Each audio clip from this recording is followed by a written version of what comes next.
okay, this is pretty morbid. If this offends you, I might ask for forgiveness. My grandmother was just an epic lady, well, both my grandmothers were epic ladies, but one of them had lots and lots of injuries and conditions. She had lung cancer, 2 knee replacements, lots of stuff going on with her hands, a couple of bits going on with her head. So she lived to mid-90s, incredible woman. But on her death, for some reason, we got all her x-rays. And my mum gave them to my cousin, who's a physio, and asked me to pass them on to him because she thought the physio grandson would want x-rays of his grandmother. My cousin's not that keen on them, but I think they're brilliant. I love them. I think they're fascinating. To see this catalogue of injuries and conditions. I know I'm weird, and if that's too morbid for you, forgive me. But when I think about my own injury list, I think, flipping heck, I've had a lot of injuries. I could go head to toe and name a huge number. I'm battling with a huge number of injuries now. And here's the challenge for us parents, okay?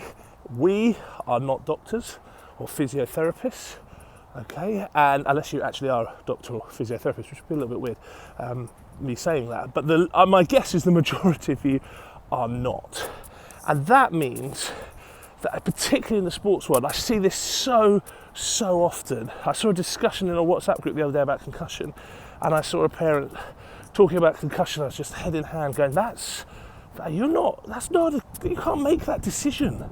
I really would encourage parents who are not medically trained to be the emotional support to injured kids, but make sure your kids are talking to professionals and getting professional advice. And yes, that does mean they may be told they can't return to play yet or train or whatever, but stop hiding injuries. I've been in international sports camps where I've heard 2 England under 18 players, I won't tell you which sport, but sitting at the breakfast table telling each other about the injuries they're keeping from the medical team. We as parents need to really help our kids not self-diagnose and not think that it's just okay. We've really got to get professional advice and listen to that professional advice. There's a great organisation called Return to Play. I'll put a link to them in the box.